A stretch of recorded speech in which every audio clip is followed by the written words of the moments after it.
let's go, let's go, let's go. Traffic Avenue, the show for me and you. Mondays to Fridays, ooh, the Traffic Avenue. Traffic Avenue, the show for me and you. Mondays to Fridays, ooh, the Traffic Avenue. Flex. Buckle up and join the best. Let's Citi, relieve your stress. So yes, let the music soothe your soul and keep it going just to refresh. Buckle and enjoy the ride from 2 to the half of the 5. Mondays to Fridays happening live. Where we gon' have a ball, you can text your guys. Let me tell you what you really gotta do. You can count on us, we come through. We got everything you need, that's true. Are you ready for the Traffic Avenue? Let me tell you what you really gotta do. You can count on us, we come through. We got everything you need, that's true. An applause for the Traffic Avenue. Traffic Avenue, the show for me and you. Mondays to Fridays, ooh, the Traffic Avenue. Traffic Avenue, the show for me and you. Mondays to Fridays, ooh, Traffic Avenue, oh yeah.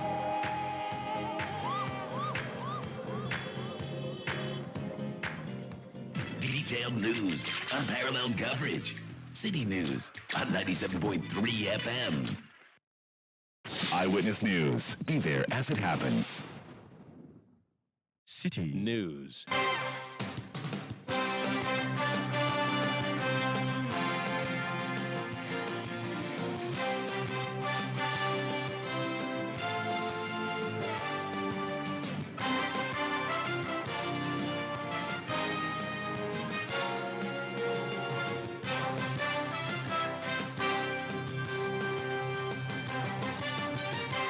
It's 17:30 GMT. This is Eyewitness News on 97.3 Citi FM. I am Umaru Sanda Amadu. Tonight, I'm here with Shika Caesar.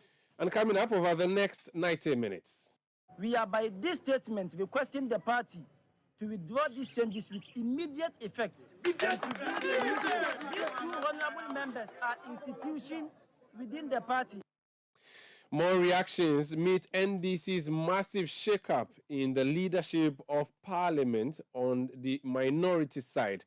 We'll hear from Muntaka Mubarak's Asuwasi constituency.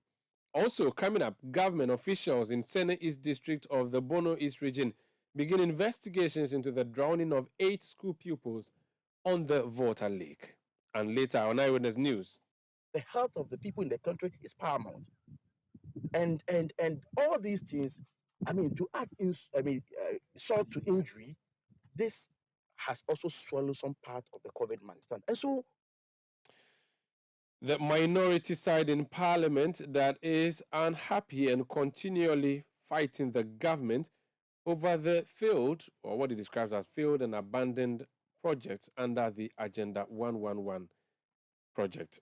Stay with 97.3 CTF for more on this and many other stories on Eyewitness News. And in business, the Ghana National Chamber of Commerce and Industry laments negative impact of a possible upward adjustment of tariffs on their businesses.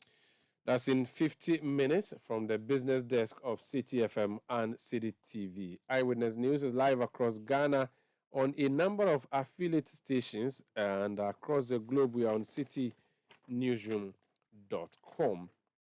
We are also live on Facebook, where you can watch what's happening in the studio and drop your messages for the world to hear what you think. Our affiliates across Ghana include Tunsung 97.3 FM in Wa in the Upper West Regional Capital, as well as Jirapa FM 96.1. If you go to the Upper East region, we are on Quality 88.7 FM in Garu. And we are in the Northern region on Radio Bimbila 91.9 FM. If you go to the Volta region, we are on VOV Radio 95.7 FM in Hohwe and Revival 99.3 FM in Tajevu. In the Ashanti region, we are on Focus 94.3 FM in Kumasi, Orange 107.9 FM also in Kumasi. In the Bono region, on Greener 95.9 FM in Sunyani.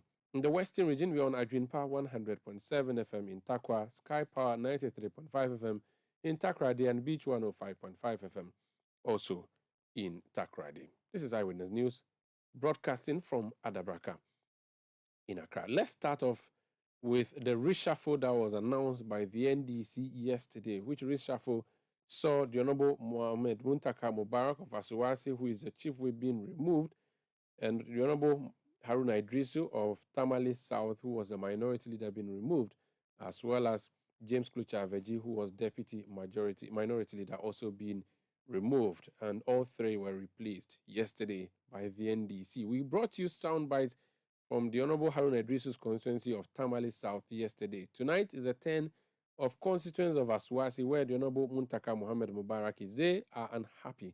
Let's hear them. Nashika. Some NDC supporters and executives in the Swasi constituency are calling on the national leadership of the party to, as a matter of urgency, reverse its decision of replacing the minority leader and the minority chief whip in parliament. We'll hear the soundbite shortly, but let me introduce the Ningo Prampram Member of Parliament, Samuel Nate George. He's joining us on the line. Honorable, you're welcome to Eyewitness News. Thank you.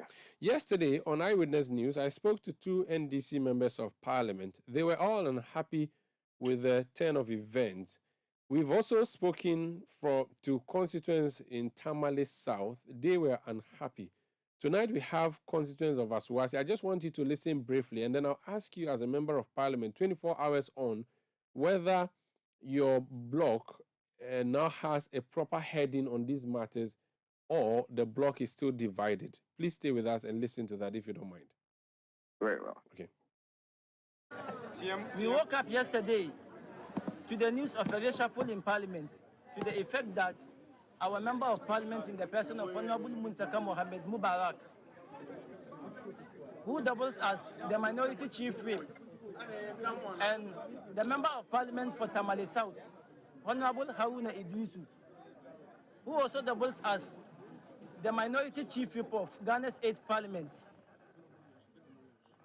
has been reshuffled. Ladies and gentlemen of the press, we are yet to come to terms with the news as to whether or not such decision is taken by the Functional Executive Committee, of which both Haruna Idrisu and Honorable Muntaka Mubarak are members. Whether or not the Council of Elders of the party were consulted. Whether or not the entire minority members of the parliament of our party were consulted. In as far as these questions remain unanswered, we are compelled to come to the conclusion that the action is undemocratic. That's actually Mugiz Madi. He's the Aswasi Constituency Secretary of the NDC in the Ashanti region. Honorable Samuel Nate George, it seems that the center is refusing to hold in your party, from members of parliament through constituency executives. All of these say that they are not happy with the actions of your national party leadership. What is the problem? Good evening to your listeners, and good evening to you, Umaru. The center is holding. The center is holding. It's to be expected that, given the news that broke yesterday, there will be these reactions. But let me be quick to express my appreciation or my respect. Respect is the word, for the Honorable Haruna Idrisu and the Honorable Muntaka Mubarak especially, who have managed the reactions from their constituencies. Because the reaction from Tamale and the reaction from Asawasi could have been a lot more explosive than it has been. And I think that they have played a role in managing the calls. Some of us who don't even come from there have received calls. And we've had to say, calm down, the party's taking a position. We're going to see how it goes, and we would come out stronger. So I'm excited that calm heads are beginning to prevail, and we can then proceed to look at the substantive issues properly and have a conversation around them. Yesterday, when I spoke to your colleagues, a lot of them said they were not aware of this decision by the party. Were you consulted at the personal level? Absolutely not. Who am I? You are the Jata from Ningo Pram Pram. No. And Umaru, let me be quick to add that that is actually, for me, the crux of this conversation, or the crux of this whole issue that we're dealing with. The fact that there are two things here: consultation and engagement. I have heard people from the national executive from Adabraka. I've heard Adabraka say that they carried out consultations. They've mentioned names of people who they consulted and all of that. But we are the individuals who are being affected by the decisions that Adabraka has taken. Were we engaged? Absolutely not. The issues here border on what engagement happened with Parliament, the institution itself that will be affected by these decisions that were being taken. And that, for me, is where I believe that as a political party, we must begin to think hard and very seriously about. I remember in 2021, when this Parliament convened, there was an attempt to change leadership, and issues like this happened. But in that instance, there was consultation and engagement with the caucus.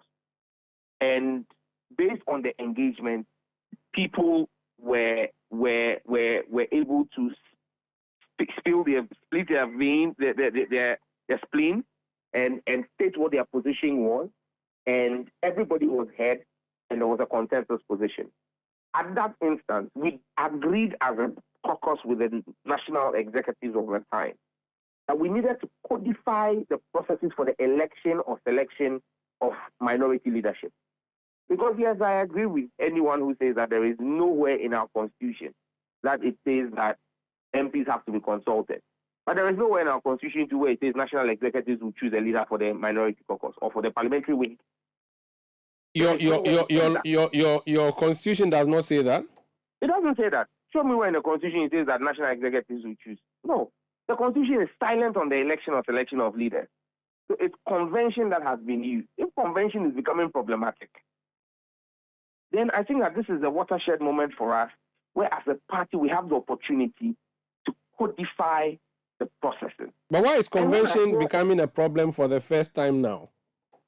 Well, because this parliament is special. This is parliament. It's fine margins in this parliament. And you have an instance where the change is heavy. You're having a change. 60% of our leadership is being changed. And whether you like it or not, Muntaka Mubarak, I think, is the longest serving whip in the history of Ghana's parliament. 11 years. That's no joke. 11 years is a long time. And so his roots are deep in the caucus. Haruna Idrisu is an institution. Okay? James Klucha Aveji, former finance chair, currently public accounts chair, they have deep roots. You need to, a lot of people don't seem to be talking about Honorable Aveji because he's announced that he's not returning to the House. But when you have Haruna and Muntaka, these are not just mean people. However, nobody is untouchable in our party. That's another point you must quickly make. But all I hear anyone who has an issue raising is engagement. And I think that our national executives must accept and admit that, yes, they may think that they have done consultation, but they needed to engage the parliamentary caucus. And that's why, for me, I think that we need to resolve this matter within the next 24 to 48 hours. By having a sit-down between the parliamentary caucus and Adabraka to listen to what members of parliament have to say. Members of parliament will always have our opinion. We had our opinions in 2017 when I was there. The last one was on the 4th of January 2021. We had our opinion. Adabraka had this position and opinion. Those opinions and counter opinions were espoused. But by the dint of engagement, a consensus position emerged. What you need for anyone who is leading the caucus is legitimacy. And legitimacy comes from consensus, that members of parliament have agreed that someone who came to the House just the way any of the 137 of us came should become a leader. Because don't forget, nobody had a special election to become a leader. We all had the same election. Some even had more votes than others. And so the point you make here is it is the consensus of everyone involved, be it extended leadership, regional caucus leadership, or some kind of engagement, or the caucus as a whole, to have a conversation and say, this is our position. I mean, the pain I hear from my colleagues, and even from myself, is that as a member of parliament, I heard of this reshuffle thanks to a phone call from a radio station. Umaru, you called me, asking me about it. You understand me? And that was the first time you heard about it. Absolutely. But the explanation is that if you are going to reshuffle, you have to shock the system. If you want to go and do consultations before reshuffling, you may end up failing to reshuffle since 2022 to 2023, like it's happening somewhere. I have heard that argument, and it is a very logical argument to make, but it is not politically expedient, respectfully. Why do I say so? We are not saying that don't shock the system. Shock the system with the system. So call a meeting of the caucus. Meet with the caucus and break the news to the caucus. The caucus should not hear it on radio. I don't know if you get the point. It is about the engagement. Umaru, this reaction you are seeing would have been better managed if the MP's caucus was called, as we normally have meetings with our party executives, and the national chairman and general secretary meet us and say, this is a decision that has been arrived at based on consultations with the various stakeholders. Members will ask questions. Members will challenge it. You would defend it to members. And ultimately, we would reach an agreement as members of the NDC and as a caucus. Then when it breaks in the media, and Umaru calls Nilante like you did yesterday, Nilante would not tell you he was not aware of it and that it was a fake letter, only for you to confirm for him that, oh, this is the case. Or some judge will not hear it in the media, or like all my colleagues in the media. It is the shock factor of hearing it in the media and asking yourself, am I part of the system? And look, and that's what I'm saying, where we stand now, this has to be resolved in the next 24 to 48 hours. We have a council of elders, we've got the structures of the party. They need to find a way to bring Adabraka and the parliamentary caucus together. It is not about reversing of a decision or upholding of a decision. Because if you listen carefully, nobody has questioned the ability or capacity of any of the two sets of leadership, the outgoing or the incoming, or the proposed or current leadership. Nobody has questioned their ability to lead. Nobody has questioned Atu Force's ability to lead or Kwame Abuja's ability to whip. Nobody has done that. The problem people have has been the modus of the method of announcement and the lack of engagement. We must strike a middle ground as a party and move forward. Because, Umaru, it breaks my heart that you have called me and we are spending the first 30 minutes of your prime time news discussing a change in the NDC's leadership. At a time when Ghanaians are reeling and do not know what is the state of their individual bonds under a debt exchange program. We are discussing this at a time less than 48 hours after we've been shocked by the kinds of revelations we've seen in the Auditor General's special audit on COVID-19 expenditure, an audit that this same minority demanded for and this same incompetent and insensitive government ran away from. And because they are going for an IMF program, the IMF has made it a condition for a program. They've done the audit. Look at the mess. That is what we should be discussing. But because we may not have been minded about the political time, the conversation now is about our front bench. Next week, then people will also most likely be changing their front bench. When President Akufo-Addo comes back, he served notice that he'll be meeting with the party and parliamentary leadership. They will most likely also change their front bench. People won't care about it. They care about the NDC because they see us as an alternative to the colossal mess, an alternative to the desperation in the system. And that is why, as a member of parliament, I think that the party must not lose sight of the fact that we're a government in waiting and that Ghanaians take us very seriously 2 years to an election where they are poised to vote overwhelmingly for a presumptive flag bearer, John Dramani Mahama. And we must be seen to carry all of our institutions together along this process. Your national executives have failed you in this instance, you believe. Does it then mean that your new leaders in parliament do not have the legitimacy because you guys do not support them as yet? It is not a question of whether they have legitimacy or not. It is a question of carrying people along. I know that they are making the proposed people, everybody is reaching out to everybody, everybody's talking to everybody. I mean, members of parliament are talking amongst ourselves. Today I swung by parliament, met a few of my colleagues. I mean, we are talking in these patches. That is not what fixes the problem. Whichever way, on the 7th of February when parliament reconvenes, we will need to have 5 people sitting in front of us and providing leadership. Whether it is the Atuforsin-led group or the Haruna-led group, they all need a certain kind of legitimacy. You think that if today we just say, oh, by a wave of a wand, because there's agitation, reinstate Haruna and his team, you think that that is going to bring unity in the caucus? Atuforsin is a leader of a regional caucus, the Central Regional Caucus. He's a finance committee chair. He's got deep roots. Amabua is a leader of the Western Caucus. He's also a ranking member. Deep roots. Kwame Abuja is a ranking member and a leading member of the backbench. He's got deep roots. So you cannot just wish it away and say, oh, reinstate the status quo and think that then everybody will go along. You can also not just say that I'm proceeding because I have given a directive, it's a fiat. And so Haruna as an institution, 5-10 member of parliament, will not have people who will side with him. Or Muntaka, who's been there longest 7 weeks, will not have people supporting him and feeling aggrieved. So what you need to do is to bring everybody together, sit down and show leadership. Sure. And that leadership is by having that engagement and saying, look, we took this decision. Yes, we may not have gotten it 100% right, but this is the party's position. We're all party boys.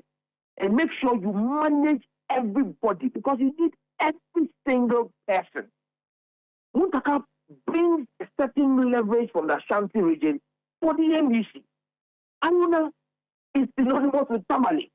You can't run away from this fact. Atuforsin as caucus leader moved us from 4 seats to 13 seats in the Central region.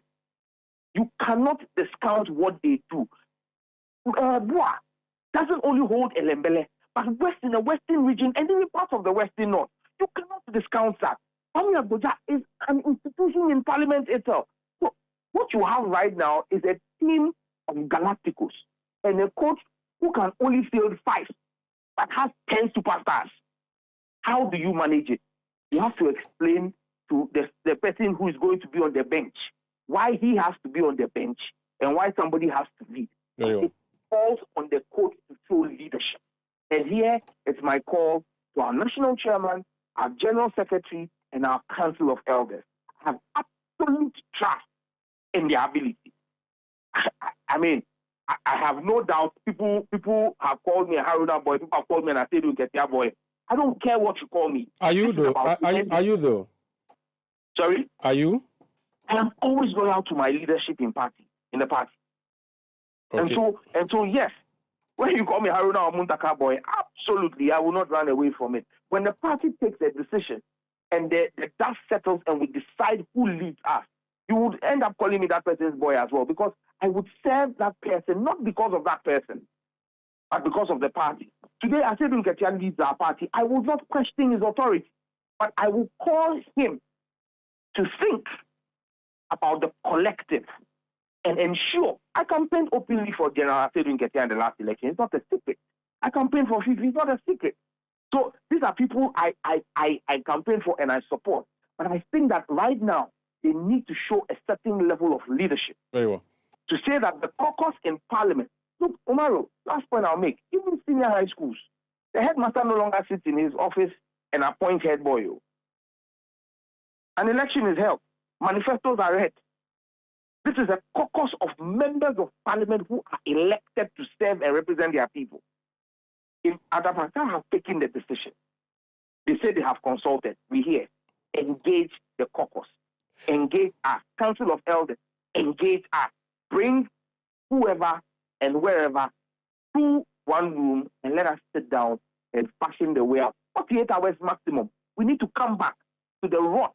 The fact that people paid for over 15 million Ghana cedis, Umaru, for life insurance policy when there was no policy document. The fact that someone went and leased uncompleted buildings for 15 million Ghana cedis in Adaklu as a COVID isolation center. Even China, where COVID started, they didn't build isolation center for 25 years. We went and leased it and paid money up front for 4 million Ghana cedis for no work done. Equipment were bought in hundreds of thousands of dollars and handed over to people supposed to go to hospitals that never got there.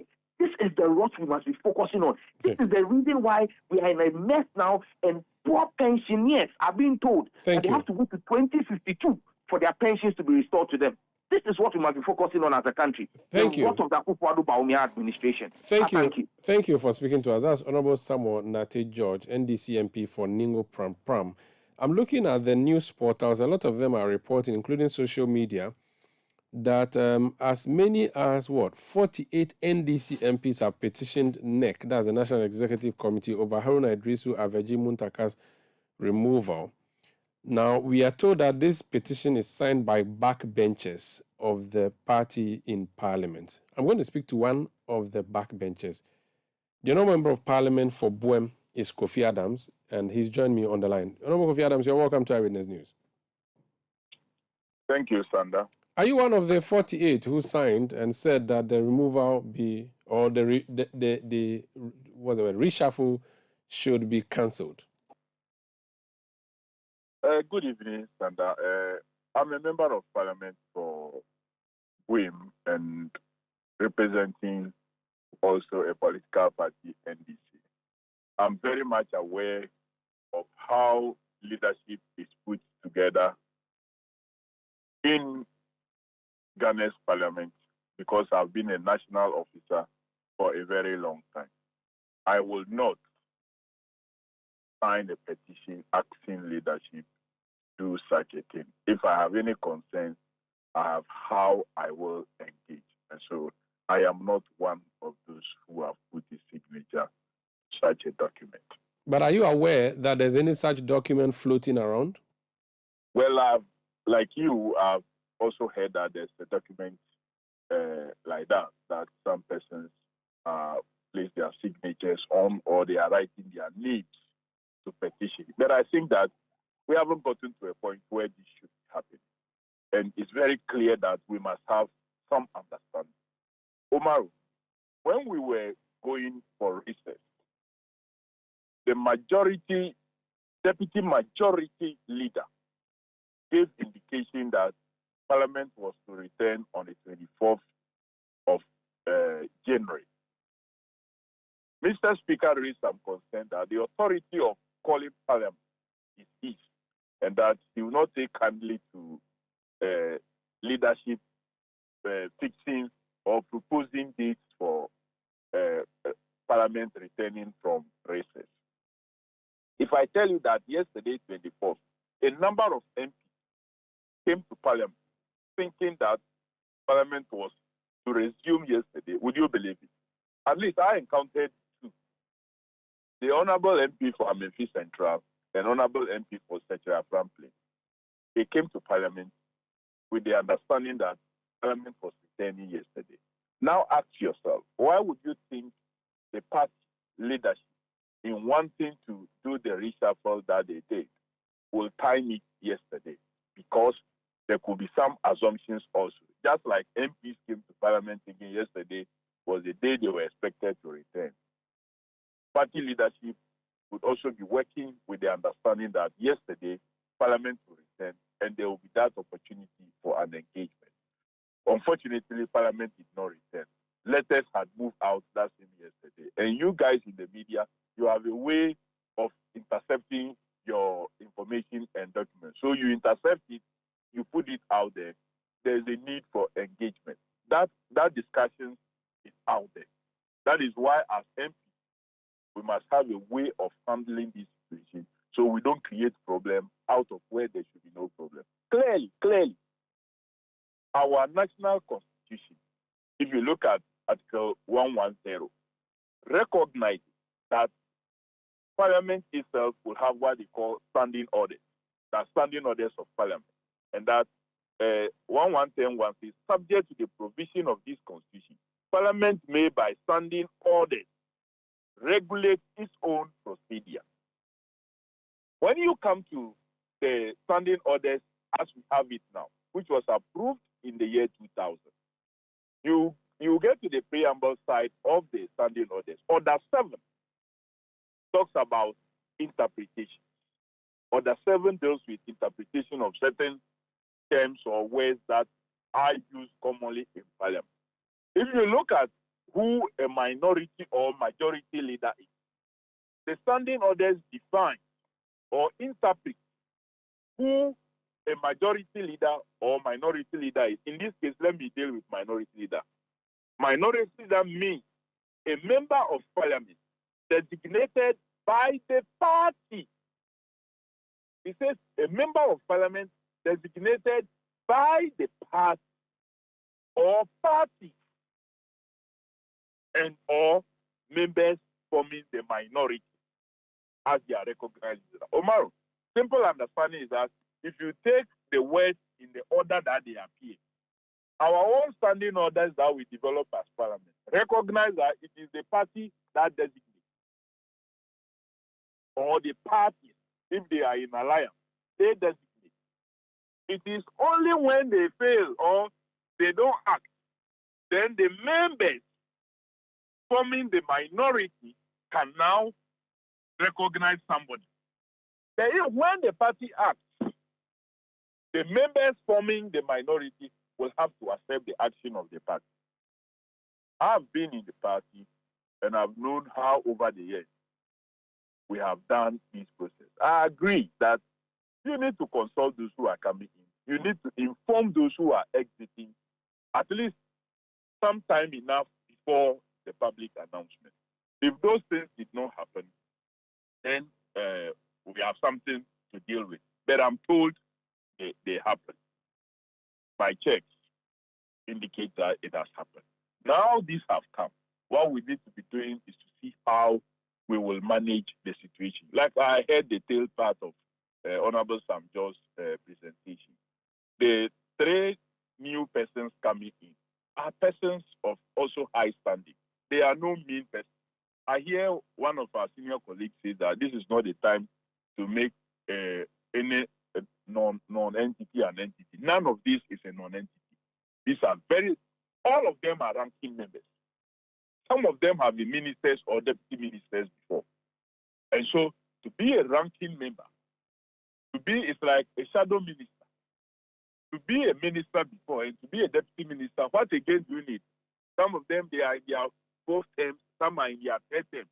In Parliament, after 1 term, you would have mastered most of the processes. Adding a 2nd term and in your 3rd term, there's nothing more to actually learn again, unless you are not serious about your parliamentary business. So none of these persons coming in are coming in as non-entity.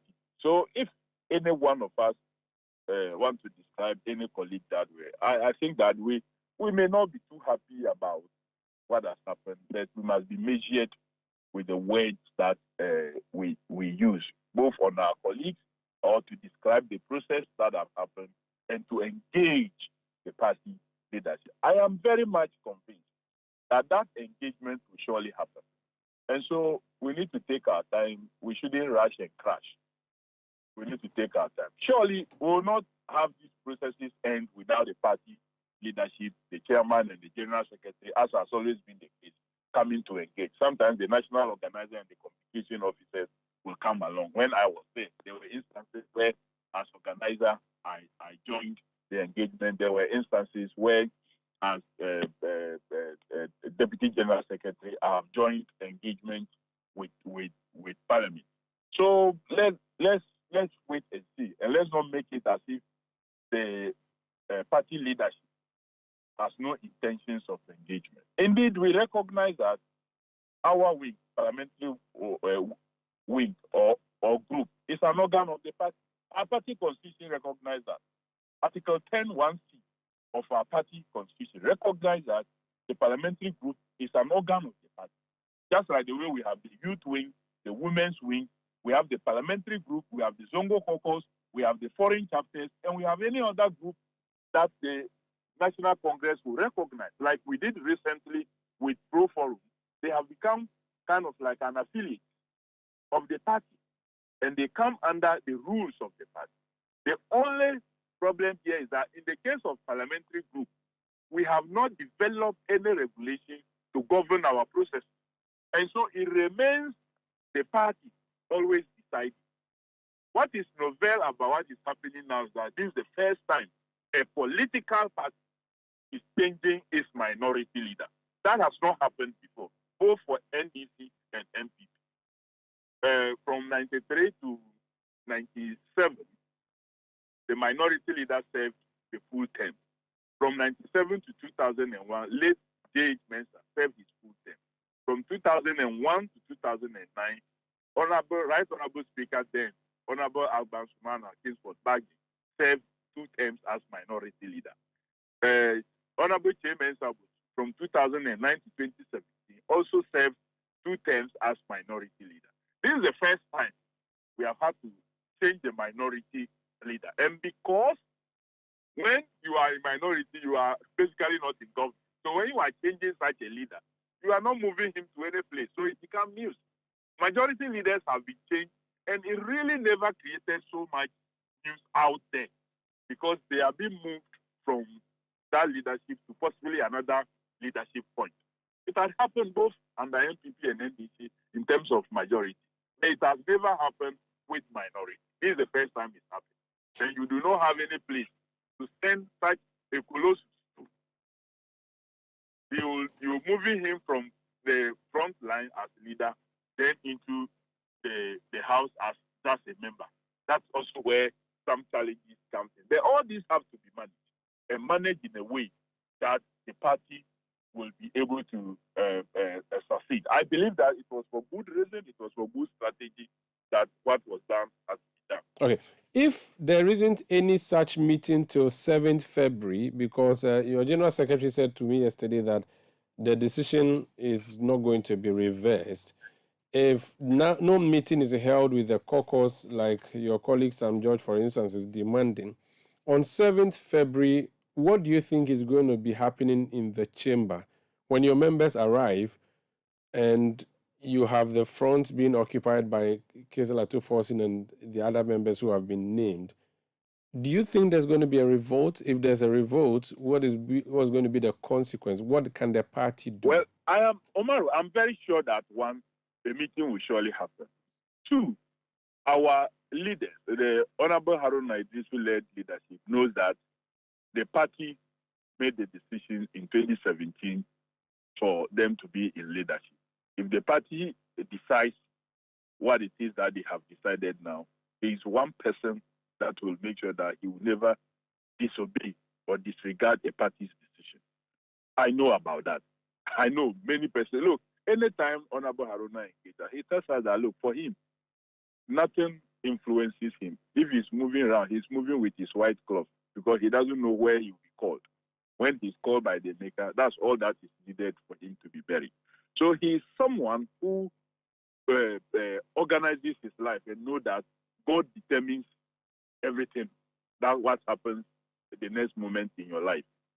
If that's the decision, I believe that he's prepared to live it. Once nobody is making any allegation against him that he did something wrong, he did something against the party or against the constitution of this country, that is why such a decision is being taken. But it's just a strategic decision to position the party in a way to make sure that we win the elections that we are all aiming to win. Ghanaians are yearning for us to come so we can save them from this maladministration and distractions that they are suffering. He will abide. And I believe that we will get there and we will cross it. But surely, I know meetings will happen. Not just a meeting, but meetings will happen. Thank you so much for speaking to us. That's Honorable Kofi Adams, is MP for Buem. Let me conclude for you the soundbite from Mugiz Madi, who is Aswasi Constituency Secretary of the NDC in the Ashanti region. He was making some demands. We'll hear from him, take a break, and come back with more. Please stay. As it lacks proper and wider consultation, it is also against the rules of natural justice, as both parties ought to have been informed before the decision is taken.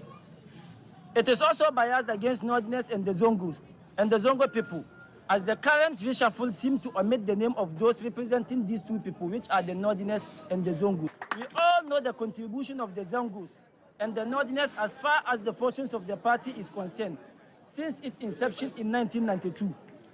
We all know both the Northern and the Zongo has been one of the voter basket of the party till date. Why couldn't the leadership wait for the presumptive leader of the party, His Excellency John Dramani Mahama, to be elected and be consulted before a major decision as such is to be taken? The action, if not corrected, could disturb our fortunes in the 2024 general election. Ladies and gentlemen, we all know the hard work, determination, and dedication of both Honorable Mohammed Mubarak Muntaka, the Member of Parliament for the good people of Asawasi constituency, and Honorable Haruna Idrisu, the Member of Parliament for the good people of Tamale South, to our dear party, especially in the 7th and 8th Parliament of Ghana. It is this evident hard work and tactful strategies of Honorable Muntaka and Honorable Haruna Idrisu that gave us retired Honorable Alban Kingsford Sumani Babin as Ghana's Speaker of the 8th Parliament, an enviable achievement which even the national leadership of the party doubted. We are by this statement requesting the party to withdraw these changes with immediate effect. These two honorable members are institutions within the party, and for that matter, need to be treated this way. That's Mugiz Mahdi. He's Aswasi Constituency Secretary of the NDC in the Ashanti region, one of many voices opposed to the decision of the National Democratic Congress to change its leadership in Parliament. But there are other voices that are supporting the decision of the party. Now, Shika has that. Supporters of the National Democratic Congress in the Elembele constituency of the Western region have hailed the appointment of their Member of Parliament, Emmanuel Amakufibwa, as the Deputy Minority Leader of Parliament. The party supporters have described the move as unprecedented and a good omen that would favor them in the next elections. They add that the appointment was appropriate as he is committed to the party and region. As the adage goes, he who claims where equally deserves pushes. Our hard-working MP, Honorable Emmanuel Amakufibwa, have done a lot for the party in Elembele and then the region as well, which is Western region. You see, when I heard the news that he has been promoted with this portfolio, that is the Deputy Minority Leader, I wasn't all that surprised. It will even bring more people to the NDC in Elembele, more specifically the float voters. It was a great joy. In fact, when you move to the grassroots and you listen to what a lot of them have been expressing in terms of joy, it equally tells you very well that indeed we all embrace this good news. We are very much happy that today we have had our own. And indeed, it is first of its kind, first time in the history of the region. Those were some supporters of the National Democratic Congress in the Elembele constituency of the Western region. In the Central region, leadership of the NDC in the Ejumako Inyani CM constituency says the appointment of their MP Kasil Atu Forsen as the minority leader is a step in the right direction. The communication officer, Gahalad Alex Andos, says Atu Forsen has what it takes to lead the NDC to victory with his appointment as the minority leader of Ghana's parliament. He has actually been appointed to hold certain positions in the country, and looking at how he excelled, we are too sure that this one will be more excellent than the ones he has already had. Okay, let's look at the impact it's going to have in the constituency. Actually, now that he doesn't hold any significant position in parliament. We are feeling his impact in the constituency. So now that he's a minority leader, I think his performance is going to be higher than the ones we have actually experienced as a party in the constituency. Honorable Atuforsen currently is one of the best MPs in the central region. And so this is going to add on to his ability to perform as the member of parliament of our constituency. We are so blessed. We are happy. We are only entreating all Ghanaians, especially members of the National Democratic Congress, to be calm and to watch on this space to see whether or not Atuforsen will perform or not. But we in the Juma NSM, we really believe in Dr. Atuforsen, and we know he's going to perform, just like he did perform as the ranking member of the Finance Committee and as Deputy Finance Minister of Ghana. His performance can never be questioned. Only that people do not know him well. Those who do not know should just be patient and watch how he can catapult the country into victory in the 2024 elections with the support of all members of parliament and the party at large. Galahad Alex Andor is the communications officer for the NDC in the Ejumako Inyani CM constituency of the Central Region. Eyewitness News. Be there as it happens. There's something special happening at Heritage Christian College. Their bustling campus is right in the heart of Amasaman, just behind the Olympic Stadium. And it will amaze you what they are doing there. Heritage Christian College is churning out academic excellence with their comprehensive range of degrees, including Bachelor of Business Administration programs, IT, and theology. Don't forget to ask about their professional programs and short courses. What makes Heritage special? Heritage Christian College takes the academic experience further than ever with one laptop per student, flexible fee payment, entrepreneurial training with financial support, all delivered by a caring faculty working to develop your character and your intellect. Admissions are in progress, so call today on 054 7777 731 and get accepted. For more information, go to hcuc.edu.gh. Heritage Christian College, a university educating compassionate entrepreneurial leaders. Oh, Jack, now, where are you in a hurry to? Child, I'm going to Imperial to do my car insurance.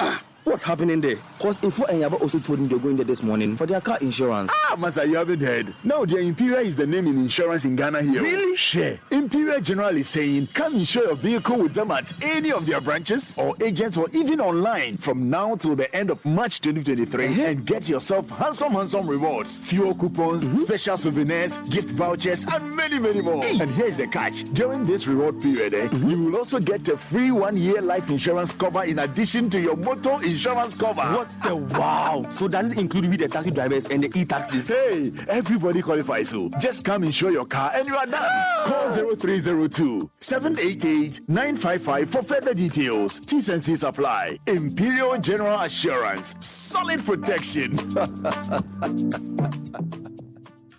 Adunahide, football from around the world. Feely on HD Plus from 17 January 2023. Score HD is available only on HD Plus channel 151. Let your voice be heard on Eyewitness News on Facebook at facebook.com/Citi97.3, Twitter at twitter.com/Citi973, and Instagram at instagram.com/Citi973 with the hashtag Eyewitness News. You're welcome back. Let's now do some other stories. Now, the Ministry of Finance says it is preparing an emergency expenditure management guideline to provide the government with administrative protocols in times of an emergency. This forms part of interventions being pursued by the ministry following the release of the Auditor General's report on the government's COVID-19 expenditure between March 20 and June 2022. The report outlined infractions by some institutions and agencies such as the Ministry of Health, National Food Buffer Stock Company, as well as the Ministry of Information. While commending the publication of the special report, the Finance Ministry says it coordinated the mobilization and disbursement of funds for the COVID-19 responses by government in accordance with the Public Financial Management Act to ensure the timely release of funds. The ministry, in a statement issued by the Public Relations Unit, also says steps are being taken to address all issues contained in the report. Here are excerpts of that statement. The ministry welcomes the Auditor General's report and wishes to assure the public that steps are being taken to address all issues. The following interventions are currently being pursued by the ministry. Meetings are being organized to engage with the implementing agencies to evaluate actions taken to implement the audit recommendations in the audit report. Preparation of an emergency expenditure management guideline. This guideline will provide government with administrative protocols in times of emergency, such as COVID-19, to ensure compliance with relevant PFM regulations, whilst providing timely responses. The Ministry of Finance will continue to apply its best efforts to enforce and enhance expenditure management and accountability to ensure proper utilization of tax revenue to full benefit of citizens using established and budgetary and accountability systems in government. That was a statement from the Finance Ministry on the Auditor General's report on the government COVID-19 expenditure, read by Hansen Ajuman. In other news, the Electricity Company of Ghana, ECG, says it has fully resolved challenges encountered last week with its prepaid vending systems. Residents of Lower Manya and Yilokobo municipalities of the Eastern region and some parts of the Greater Accra region last week lamented their inability to purchase power due to a system breakdown. Speaking to Citi News, the Public Relations Officer of the ECG in the Tema region, Sichua Mensah, says the customers can now purchase prepaid credits without any hindrance. We have an issue with our MMS system. One of the prepaid systems we use. We have different types of prepaid systems. So the MMS is one of them. And we have customers in the Kobo area in other parts of Accra, like Dodowa, Roman Ridge, Makola, Ablikuma, who are using this MMS. But admittedly, our customers in the Kobo area, like the Kobo area has the most dominant number of customers on this particular system. So yes, we had a challenge with the system, and it was on and off, but for the past days, it's been very, very stable. We're able to vend, we're able to sell. Our offices do not have any queues. We have normal work atmosphere in all our offices in the Kobo area. So yes, it's been resolved. That was the Public Relations Officer of the ECG in the Tema region, Sichua Mensah. Now, the National Health Insurance Authority says calls for a review of tariffs for services and medicines by the Private Health Facilities Regulatory Association will be considered and deliberated upon by the management of the NHIA. The Private Health Facilities Regulatory Association says the depreciation of the cedi, coupled with recent economic challenges, has caused the prices of drugs and non-drugs to skyrocket, which is making it difficult to run their facilities, despite a 30% increase in tariffs in July 2022. The NHIA has, however, called on Private Health Facilities Regulatory Association to officially channel their concerns. The Ghana Commission for UNESCO has expressed worry over Texas slaps on sanitary pads. According to the Commission, the high cost of sanitary pads is accounting for low school turnout by female students. Currently, prices of sanitary pads range between 10 Ghana cedis to 50 Ghana cedis, which many schoolgirls are unable to afford. According to report, some girls fail to attend classes, while others resort to their male counterparts for support due to parental neglect. Marking International Education Day under the theme "To Invest in People, Prioritize Education," the Commission entreated government to scrap the tax. The Principal Program Officer, Moses Geme, spoke to Citi News. Now, if we look at the ratio of boys that are in the senior high school, it is equal to the ratio of girls that are in the senior high school. And of course, the issue of the sanitary pad is a problem. There have been countless researches that actually show that many of the girls, in fact, around junior high school, from the upper primary to the junior high school to senior high school, many of them shun classrooms simply because they cannot really afford a sanitary pad. So it should be a deliberate commitment by government to actually seek to remove the taxes that makes the prices of these sanitary pads very, very expensive for our young girls out there. Because truth be told, some of them cannot just afford it. And once they realize that they are in that cycle, they wouldn't go to school. And these, of course, are affecting them. So the only call or appeal we can make as the Ghana Commission for UNESCO is that government should at least remove the taxes that are on these sanitary pads so that our little ones can purchase them and actually go to school. That was the Principal Program Officer of the Ghana Commission for UNESCO, Moses Game. Now, the Food and Drugs Authority, FDA, is warning nightclub operators and party organizers to desist from abusing the usage of nitrous oxide in balloons and canisters, according to the FDA in a statement signed by its Chief Executive Officer, Delise Jaco.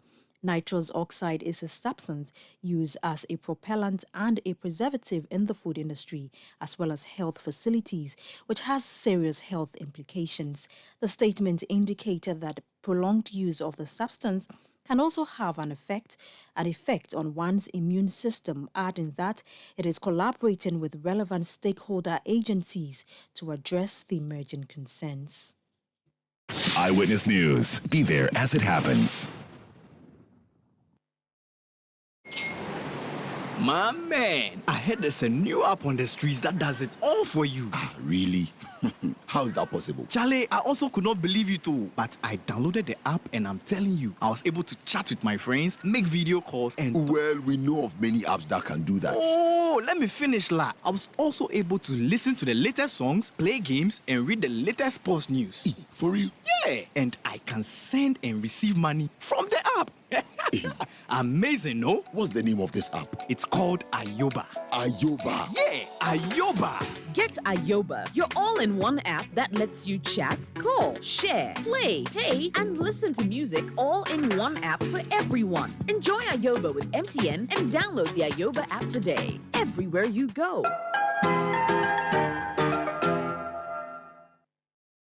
Ajwapa, what's all this condom business?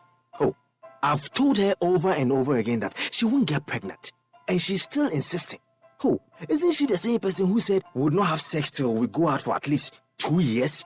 Huh? For all this time? Oh, and she still can't trust me enough?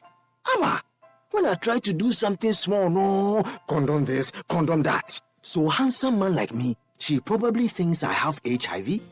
Using a condom will protect you and your partner. Condoms are effective for protection against a wide spectrum of STIs and HIV infection. Don't take risks. Use a condom every time. Always come prepared. This advert is brought to you by the Ghana AIDS Commission. Football from around the world. Feely on HD Plus from 17 January 2023. Score HD is available only on HD Plus channel on 51. Let your voice be heard on Eyewitness News on Facebook at facebook.com/Citi97.3, Twitter at twitter.com/Citi973, and Instagram at instagram.com/Citi973 with the hashtag Eyewitness News. Get the details. Every significant financial transaction, every market movement, and all the policies that affect your business. Citi Business News. Be informed. Time now for Citi Business News on Eyewitness News, powered by citibusinessnews.com. My name is Shika. Let's settle for the details. The Ghana National Chamber of Commerce and Industry is lamenting the negative impact of a possible upward tariff adjustment on their businesses. This comes on the back of an earlier announcement by the Public Utility Regulation PURC to increase electricity and water tariffs by 30 and 8.3% respectively, effective February 1. Speaking in an interaction with the media after a meeting with leadership of the PURC, President of the Ghana National Chamber of Commerce and Industry, Clement Osei-Amwako, explained that businesses are already bearing the brunt of the current economic hardship. Thus, any further rise in the cost of production will worsen their plight. We are not satisfied with the price, the increment, and we think that government must do something about it, especially when the government have a policy that is going to allow industries to grow here. This is not a time that we should expect such price hike, and so the government must intervene. And for us as a chamber, we are not in agreement with them. Though they have done their bit, we'll move ahead and meet whoever is in charge. If we have to meet the government and the various ministries, we will do that and make sure that the price come at an affordable rate where industries can produce and not to lay workers off to create a lot of panic into the system. But let's start something now to keep their businesses. What about if they are not able to sustain themselves into the first quarter? Where would you get them to reduce their prices? Let's start now. Let them show fit that we are ready to help. Even if some percentage that has gone are not too significant, at least we know that they have listened to us. Then we look at the way forward to forge ahead in the interest of the country. Since government is the main stakeholder with these utility companies, there's a way out that we can forge ahead and get it done. They will have to look at it. If it has to go back to Parliament for them to look at it, we'll do that. We'll lobby with the Parliamentary Select Committee and all those that matters to make sure that we will not keep to the price. That was the president of the Ghana National Chamber of Commerce and Industry, Clement Osei-Amoako. Meanwhile, the executive secretary of the Public Utility Regulatory Commission, Dr. Ishmael Aka, explained that the impending tariff adjustment is structured to favor small and medium enterprises. So this adjustment, the decision has been made and it has been gazetted as a law. So for now, nothing can be done on the part of PURC. However, there will be other quarterly adjustments. So what we are doing is to establish the protocols for engagement to see that we take, and let me also add that even before we engage the chamber, PURC on its own had put in measures to protect industry. One of them was that we have been able to reverse the structure for the first time for SMEs to pay lower than those in the residential sector. When you look at the inflation figure we used, the national inflation is more than 50%. We use 42%. The exchange rate is more than 13 cities now. We use 10.5. And other measures we've put in place to ensure that though industry will pay, they are protected, for them to still employ people and contribute to national development. That was the Executive Secretary of the Public Utility Regulatory Commission, Dr. Ishmael Aka.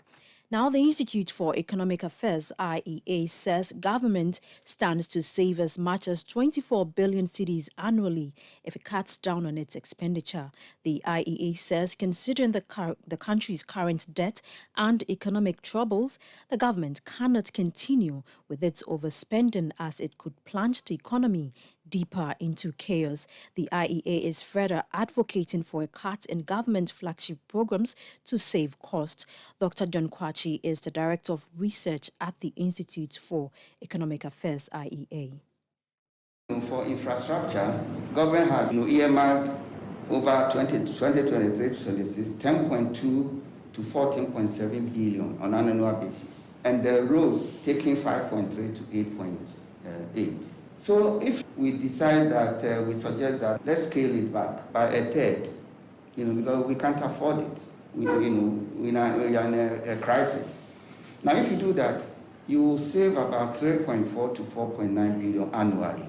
Now, there's goods and services, which is a line, the government expenditure that includes the fuel allowances, utilities, travels, medicals, entertainment, conferences, stationery. They range between 8 billion to 18.3 billion. Now, we are proposing cutting it by just even a third.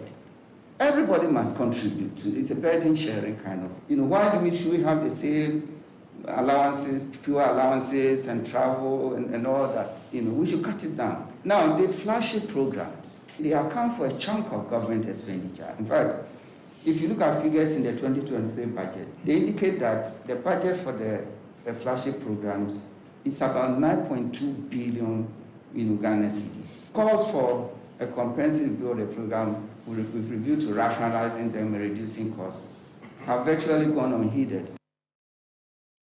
Dr. John Kwachi is Director of Research at the Institute of Economic Affairs.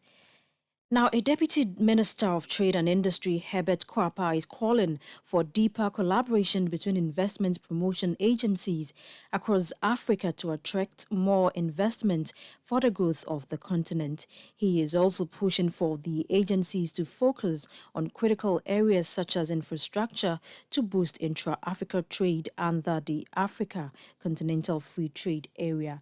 Herbert Kwapa made a call at the first annual Assembly of African Investment Promotion Agencies, which was under the theme, the role of IPAS in facilitating intra-African trade. Today, intra-African trade stands at something 15%, and that's me being generous with the decimal figures. UNCTAD estimates that the AFCFTA can boost intra-African trade by 33% and reduce the deficit that we have by some 51%, and that is significant. That's significant because it lifts millions of our people out of extreme poverty and attracting the investments. Attracting the investments is crucial if the AFCFTA would find meaning with its objects. And you, the IPAs, are the ones who are going to be at the forefront of attracting investments. We will not be able to reap the dividend of AFCFTA and intra-African trade if we are not investing in infrastructure, if we are not investing in critical infrastructure and services. And that's why I'm excited that your role in ensuring that we bring the dividends and the benefits of intra-African trade to the fore is being highlighted in this annual assembly. The final one, which probably is easily the most important one for me, is the fact that you are working together. That was a Deputy Minister of Trade and Industry, Herbert Kwapa. Finally, as part of efforts to ensure specified entities improve their performance and effectiveness, the government is urging specified entities to comply with financial reporting requirements and issues particularly relating to audited management and financial accounts. According to the government, failure to honor reporting obligations is a violation of the Public Financial Management Act. Chief of Staff Akosia Fremopare made the call when she received the 2021 Audit Infractions Joint Report by the Management of the State Interest and Governance Authority, SIGA, in Accra.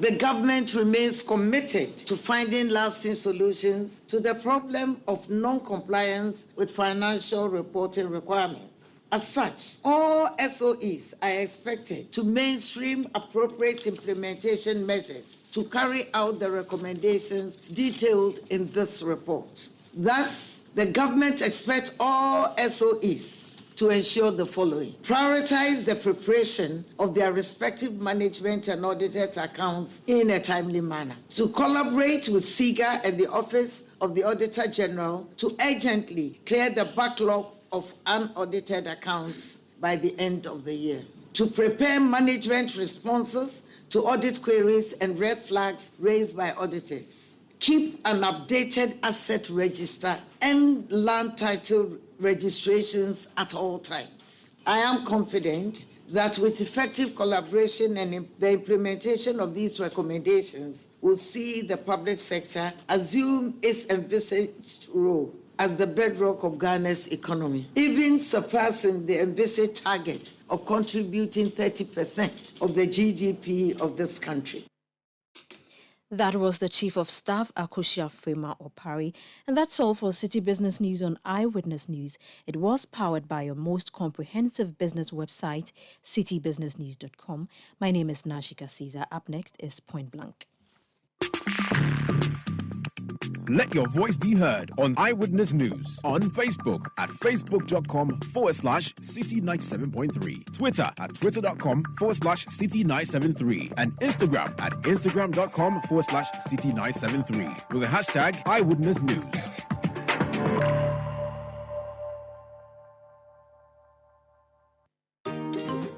For Pepsodent, smiles are one of the most important things we have. The problem is, globally, 1 in 2 children suffer from cavities. Pepsodent, with maximum cavity protection, helps to prevent the formation of cavities. Pepsodent, because every smile matters. This advertisement has been vetted and approved by the FDA. Counting a population of over 1.4 billion people, a vast wealth of natural resources, and brilliant minds, welcome to Africa, where our collective prosperity is very much achievable. This is why the Africa Prosperity Network, under the auspices of the President of the Republic of Ghana and the African Continental Free Trade Area Secretariat, presents the Africa Prosperity Dialogues, dubbed the Kwewu Summit. From the 26th to the 28th of January 2023, His Excellency Nana Addo Dankwa Akufo-Addo will host some of his colleagues, heads of state, over 500 business leaders and social sector leaders on the continent and in the diaspora for the Africa Prosperity Dialogues. Themed AFCFTA, from ambition to action, delivering prosperity through continental trade. Register at www.africaprosperitynetwork.com.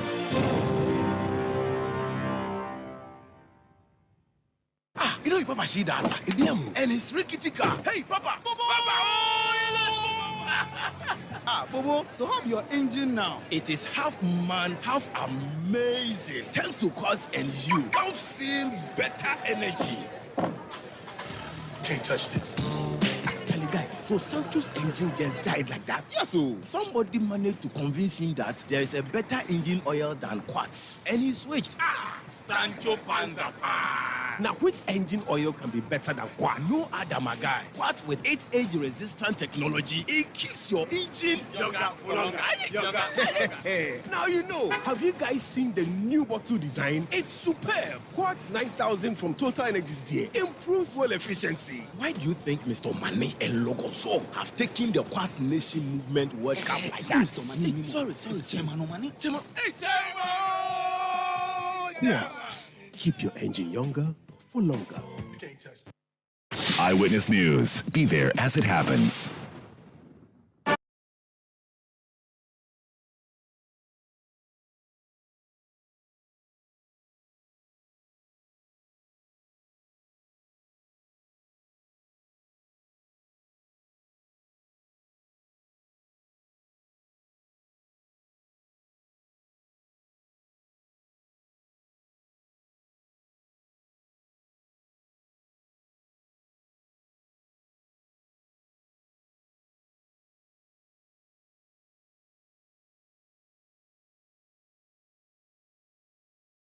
We are dealing with two issues.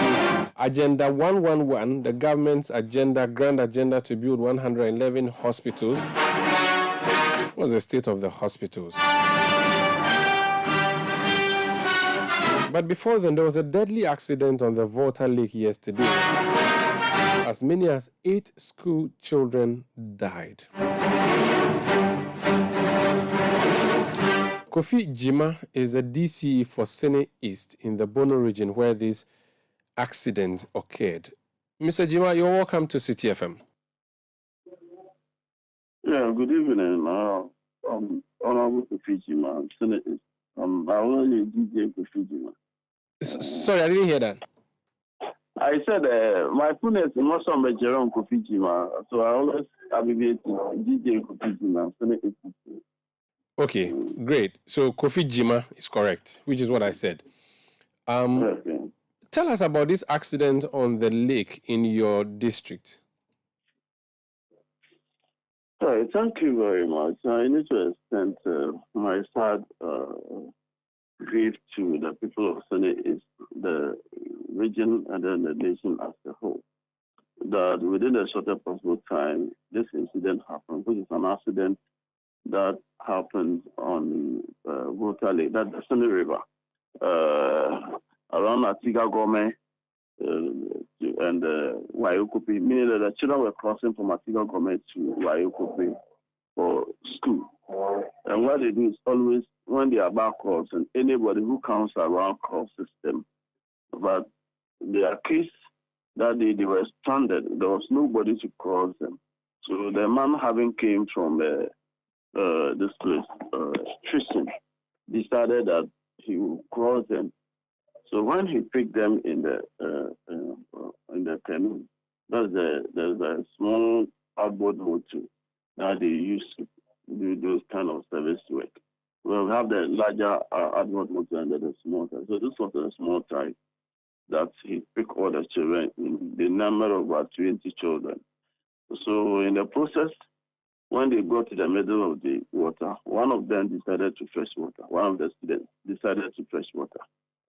So in the process of fetching the water, the boat turned and then fetched water.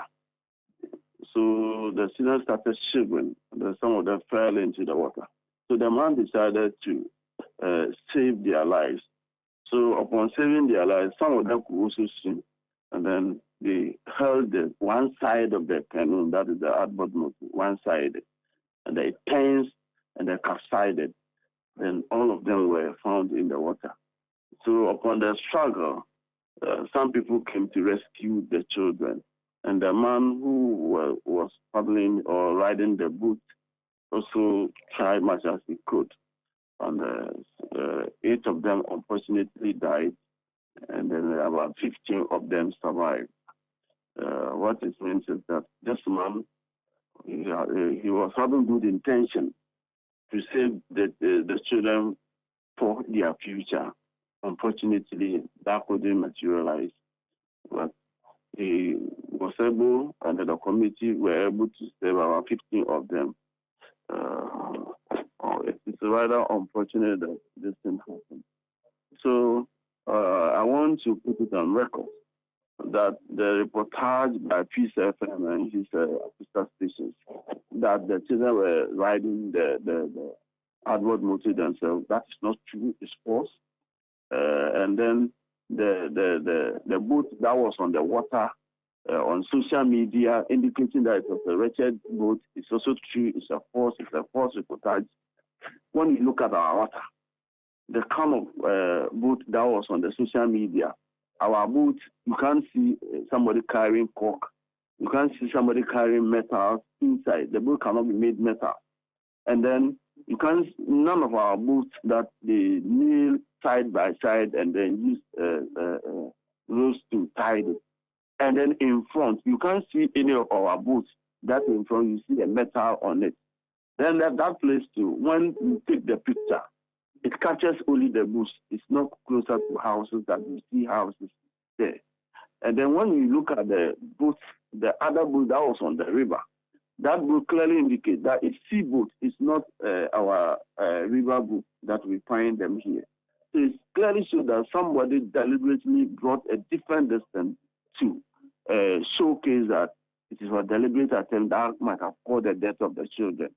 So that is a full reportage, and the Peace FM should be bold enough to come back and retract that. Because they have not been fair to the people, they have not been fair to the district, they have not been fair to the people of Senate. So the truth is what I've told you. The man has a good intention. It was rather unfortunate that one of the students decided that she wanted to take water, drink water, and it happened. We had the opportunity to meet the man, meet the community, meet the students, and after yesterday, we buried those who happened to die. And then this morning, too, we went there with the regional minister and his team. And we just came around 4:30. And the minister has since left home. So the community actually appreciates our commitment. And we have indicated that because the community or the teachers or students always have to move from that community to a different community before they can access better education. The assembly and the regional minister have made the point that having submitted list of qualified teachers who have passed through UCC, Winneba, and then the Jackson College of Education, it's going to help us liaise the Ministry of Education. Because we had submitted already those kind of teachers list through the regional minister to education minister, requesting that those people should be employed. So what it means is that if these people are employed and they are there, we post them there, then even if the government hasn't given approval for the creation of new schools, they could be named Wayokope Annex, and then they will be there in that community teaching the children. So it means that the children will no longer course again. Then two, when it is done, and then the assembly comes in to motivate the teachers also stay. So assembly is also doing much as we could, but we are looking at if we can get philanthropists, NGOs, government agencies and departments who come to the aid of the assembly in putting up a better structure for the community or that communities we find in the district. Some of this situation will be averted. Okay. So it is my prayer that you use your media to also appeal to philanthropists, NGOs, and government institutions and agencies to come to our aid. Sanda is an orphan district. Sanda is more or less a tech district because it's a district that is scattered community, has scattered community, and then we are in U-shape of the Sanda River and then the Akosombo River. So we have a lot of island communities in Sanda district.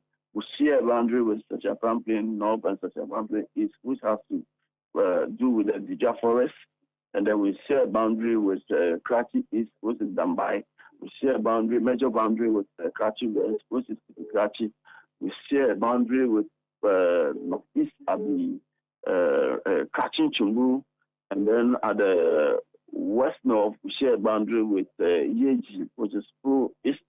Then we share a boundary with Sanda West, which is our mother district, or our sister district. So it tells you that we are in a situation that if people doesn't come to our aid, we find it difficult to avert some of these situations. So it's a sad news, it's a sad event, a situation that we didn't want it to happen, it has happened. Okay. And so just a quick question. So you in the calculation, so you said 15 were rescued, 8 have died. So that would be like 23 plus the owner of the boat. What's the capacity of the boat? How many passengers is it supposed to carry? Actually, I will not be able to mention the capacity. But much as I am there and I know the situations of the boat, it shouldn't have carried this number of students. It should have taken less? It should have taken less. But the man thinks that, Ghanaians... Which means then that even though the man was trying to be good, he has still been irresponsible, and that is negligence, and he should be held liable. Has he been arrested on this matter? No, we should be cautious of dealing with some of these situations. The issue is that these students, it's not one that this man had ever picked them to the school. But it doesn't make it right, Mr. DC, does it? I'm coming. So it's not once. You are in Accra. Situations in Accra is different from Senegal. So if you no situations in Accra, there are times. Let me come. Okay. If you arrest the man, prosecute the man, you can do that. And then at the end of the day, there's another area, or we have situations, a lot of situations that we find ourselves in the desert, a lot of communities that the children move from a different community to another community and they have to cross. It's not only these places. We have a lot of them. When we were moving with the regional minister, I showed me some of the communities that they cross the river before they can get to that community. When it happens so, it means that it will be difficult for any other person to help the students when they are stranded. It will be difficult for somebody to actually show love when he has to do it. So we should be cautious of some of these things. These are the situations that we find ourselves. So we should let it happen, even though it may lead to the loss of 8 lives. Yeah, I don't think prosecution will be the interest of the district and the nation as a whole. I don't think so. So how do you teach the members of the district that this is wrong to load up a boat over the capacity that it is designed to carry? That is why I mentioned that we are, as an assembly, we are sensitive. Last 2 months, we, through the help of the Zoom Lion Israel, we've been able to distribute some of the life jackets to some of the community. It wasn't enough. We had a discussion with the Zoom Lion. We even have a discussion with the Zoom Lion Israel manager, and they also mentioned that they are going to look at it if they'll be able to procure some of the small life jackets so that we can actually give it to those students so that anytime that they are crossing over, they can wear them. And I think these are the things that we should also be looking at from your outfit. These are the things that we should be looking at, you propagating that one so that we can get it for the community. Okay. And some of these things will be available. We will do the propagation, but I have a quick question for you. Consider this scenario: you are driving in your official, maybe I don't. It's not V8 they give you. They give you the Nissan Patrol, I think, and it's raining heavily, and you come across a group of school children. They are about 11. It's raining. You want to help them. Would you give all of them a lift, considering that they would be more than the capacity for your car? When you ask me this question, these students, let's say that we have some communities that the students will have to walk about 5-6 kilometers. And then I had opportunities in picking them, knowing very well that it will be difficult for them to get a car. It will be difficult again to get any other means to that community. Why not? Why not? Even though you'll be breaking the rules of the motor traffic rules? I don't think it's bad. I don't think it's bad that serving the people to get to the classroom and learn. And then I have the opportunity to pick them. And because they will be overloaded, I would say that because they are overloaded, I wouldn't pick them. I don't think I can do that. So for you, the end justifies the means? Yes. Even if the means is unlawful? But the thing is that, how can I look on the children, then they'll be walking, then as district chief executive, I'll pass by, and then how would the children parents see me and they classify me into? The next time when I meet these children and they are grown and I'm talking to them, how would they see me? What that means is that tomorrow, if another canoe owner carries children overload, as a DCE and for that matter the district, you will not have any problem, even if it leads to the death of another group of 10. It will lead to the death of another. I'm saying even if. That is why I mentioned that we are looking at the situation that we will put up to avert it. Okay, but for now, one of the situations that we are looking at is that we are going to liaise with philanthropic NGOs to be able to get life jackets for the children, to be able to get better classroom for the communities, to be able to put up teachers' bungalows so that it will motivate the teachers to stay in those communities to be able to teach them. These are the things that we are looking at. So we are not looking at the negative aspect that will deter the good ones who want to save our own people.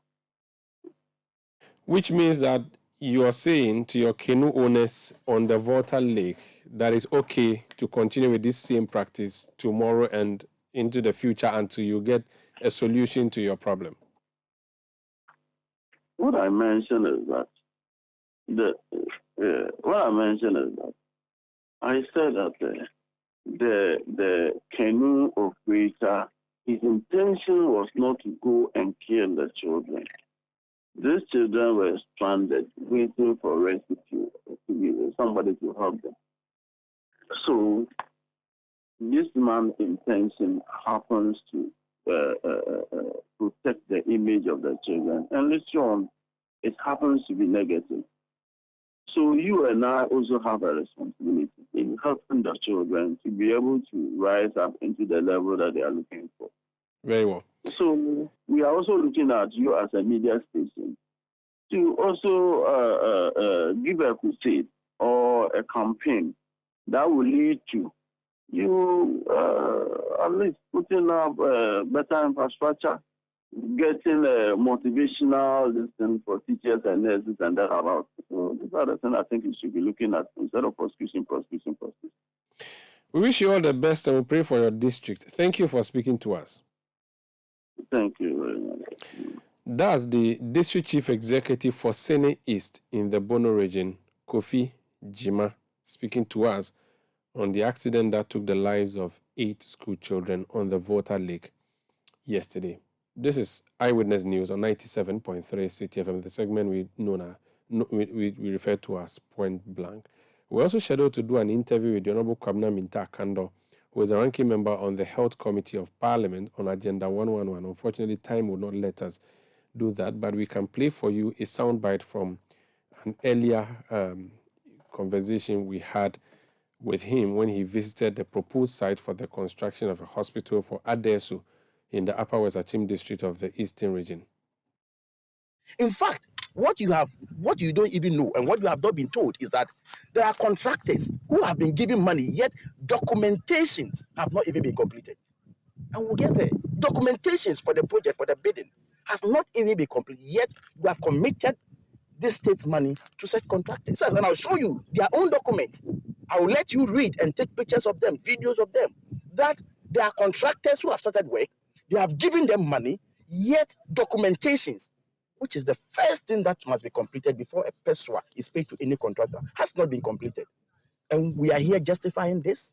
We cannot justify this. We cannot. The health of the people in the country is paramount. And all these things, to add salt to injury, this has also swallowed some part of the COVID money. And so we need to show seriousness. If you treat things this way, why wouldn't the economy run down? You give more than, 10 to 20 million US dollars to individuals without any work done. How would the economy survive? At least if this money were kept at the Bank of Ghana, at least we would have said we have some kind of reserves or some money there. These monies have been pumped out. Only God knows where these monies have gone. There are people who are of the contention that these monies have been paid to contractors and the same MPP gurus have gone back to take the money anyway. And so the contractors have no money to go to site. If indeed it is not true, they should come back to site. Because we believe that the contractors have been given the money and behind the doors, they've been taking the money away from them. That's the Honorable Kwabena Minta Kando. He's MP for Dwaboso and ranking member on the Health Committee of Parliament. That will be it for Eyewitness News tonight. My name is Umaru Sanda. Production by Beverly London, Sami Wiafi, Fred Tete Jabano, Zoe Abubeidu Ado. Technical support from Daniel Squashi. New media support from Edwin Kwakofi. We'll return tomorrow at 17:30 GMT. Thank you for listening and good night.